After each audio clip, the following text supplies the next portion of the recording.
Hi, I'm Dr. Rebecca Mindock. I teach double reeds at the University of South Alabama, and I'd like to give you some advice and tips, a mini lesson if you will, on this year's high school technical oboe etude for the Alabama All-State Band auditions. So this year's technical etude is Fairling number 14, and how kind they were to you that you get to stop right here just before all of this business. Woo! And that? You lucky ducks. That stuff's fun, by the way. So you should try it out. Yeah, I recommend it. It's a fun etude. But you don't have to worry about that stuff. So, and I don't have to talk about it. So that's kind of nice for me too. Let's talk about the top half here. This one's really straightforward rhythmically. It's just steady 16th notes all the way through.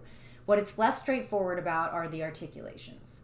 And you do want to own and sell those articulations because that's really where the musical interest lies, since there otherwise is not rhythmic variation. So you want these fun shapes. Da da da dia da da dia da da dia. You know, these differences between the little slur groups and the little staccato notes that set them off. I like the accents that show up on offbeats and trying to show those off. Here, ta tia ta ta tia ta ta tia ta tia. Those are fun little patterns that you can exemplify in the way you shape your air, and the staccatos can help you sort out your fingers in some of these cases.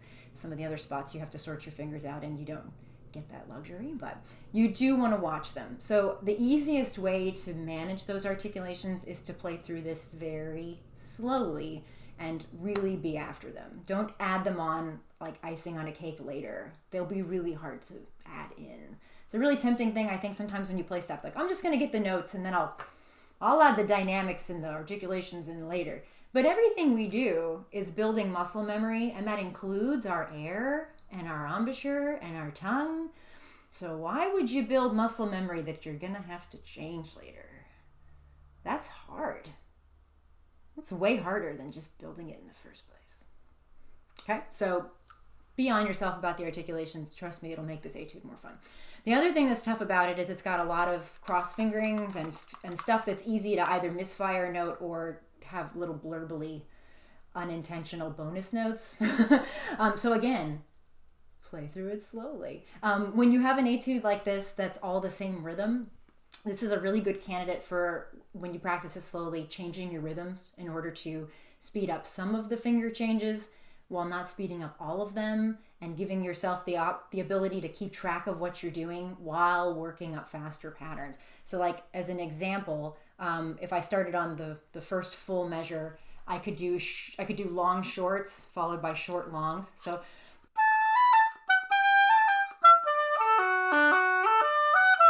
like that, and then I would flip it so that I played the intervals I played slow last time fast by going short long.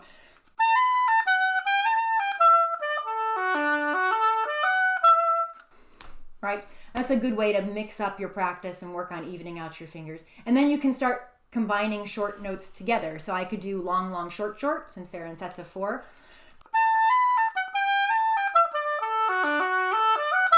And then flip it, short, short, long, long. Right? And then you can do 3 shorts. So I would do long, short, short, short to start. And then short, short, short, long.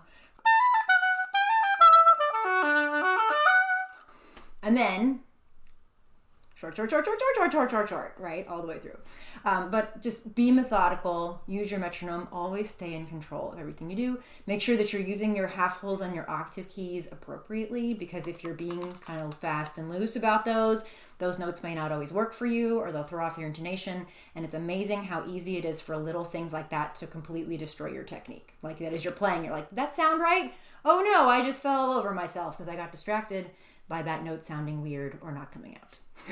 So just practice it in right from the beginning and you'll be fine. Okay.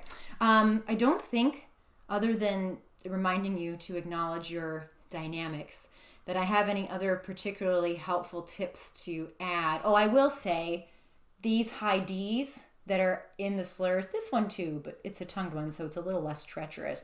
If you're fingering your high D kind of the standard way, half full 2, 3, I use my second finger for pitch and the C key, and you need that C key Don't forget that C key. And no octave keys, right? This is the standard kind of most recommended fingering for a high D. This can be tough to slur to, especially in this kind of context, especially if you're getting a little tired. So when I have to slur to a high D in that context, I often leave my first finger off. Don't play your high D like this all the time. It has kind of a raw, edgy quality to it, so you want that half hole on there to shade things a little bit. But in the middle of this nonsense, no one will notice. Like, it goes by so fast. So if it's more likely to come out if you just pop that off, do it. It'll save you some pain and some trouble probably. But just think about your embouchure there and maintaining your air support and making sure you're not too open or too far up on your reed. You need to roll in a little bit for a good high D, but if you get too far, then you're up on the thick part that doesn't move, and then you can't close your reed down and you're sunk. And that won't work for you. Okay? If you have other concerns, questions, want me to help you with anything else about this etude, I would be happy to do so. So just shoot me an email and we can talk some more. Until then, happy practicing and good luck.